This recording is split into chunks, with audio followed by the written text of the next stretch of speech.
Pesan untuk ketujuh jemaat. Wahyu 1 ayat 19 dan 20. Karena itu, tuliskanlah apa yang telah kau lihat, baik yang terjadi sekarang maupun yang akan terjadi sesudah ini. Dan rahasia ketujuh bintang yang telah kau lihat pada tangan kananku dan ketujuh kaki dian emas itu. Ketujuh bintang itu ialah malaikat ketujuh jemaat, dan ketujuh kaki dian itu ialah ketujuh jemaat.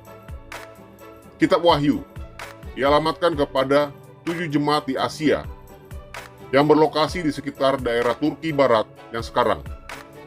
Setiap jemaat tertentu terdiri atas berbagai kumpulan jemaat.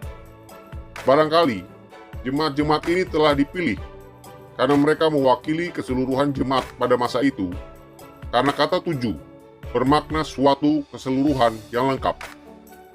Dengan kata lain, 7 jemaat itu mewakili semua jemaat sepanjang zaman gereja ini. Pesan-pesan Kristus kepada 7 jemaat lokal yang ada di daerah barat Asia Kecil dimaksudkan untuk memberi nasihat, peringatan, dan peneguhan iman bagi orang percaya dan jemaat-jemaat pada zaman sekarang. Nilai dari pesan-pesan itu untuk jemaat-jemaat dewasa ini meliputi: 1. Suatu penyingkapan akan apa yang dikasihi dan dihargai oleh Yesus Kristus sendiri dalam jemaat-jemaatnya dan yang dibenci dan disalahkan olehnya. 2. Suatu penyataan yang jelas dari Kristus mengenai A. Akibat ketidaktaatan dan kelalaian rohani, dan B. Pahala-pahala bagi kesetiaan kepada Kristus. 3.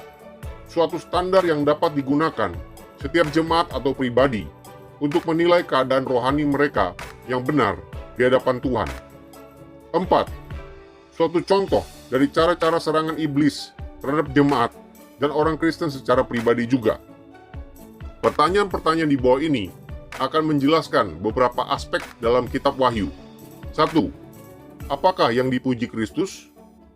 2. Bagaimanakah Kristus memberikan pahala kepada jemaat-jemaat yang bertahan dan tinggal setia kepadanya dan kepada firman-Nya? 3. Apakah yang dihukum oleh Kristus? 4. Bagaimanakah Kristus menghukum jemaat-jemaat yang merosot kerohaniannya dan membiarkan kedursilaan? 5. Apakah yang dinyatakan oleh pesan Kristus mengenai kecenderungan jemaat-jemaat yang tidak rohani dan mengalami kemacetan pertumbuhan rohani, kemerosotan, dan kemurtadan? 6. Bagaimana jemaat-jemaat dapat menghindarkan diri dari kemerosotan rohani dan hukum Kristus yang menyertainya? Surat ini menyatakan beberapa cara. A. Yang pertama dan yang terpenting ialah bahwa semua jemaat harus mau mendengarkan apa yang dikatakan Roh kepada jemaat-jemaat.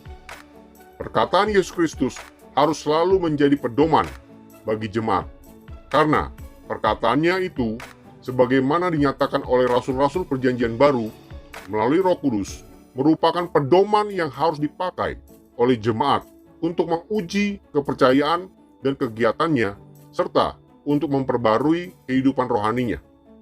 B. Jemaat-jemaat harus senantiasa memeriksa keadaan rohani mereka di hadapan Tuhan, dan jika perlu, menyelidiki kadar toleransi mereka terhadap keduniawian dan kedursilaan di antara anggota jemaat mereka. C. Kemerosotan rohani jemaat atau kelompok mana saja bisa dihentikan apabila terjadi pertobatan yang tulus dan suatu langkah baik yang sungguh-sungguh kepada kasih, kebenaran, kemurnian, dan kuasa pernyataan Alkitabiah Yesus Kristus.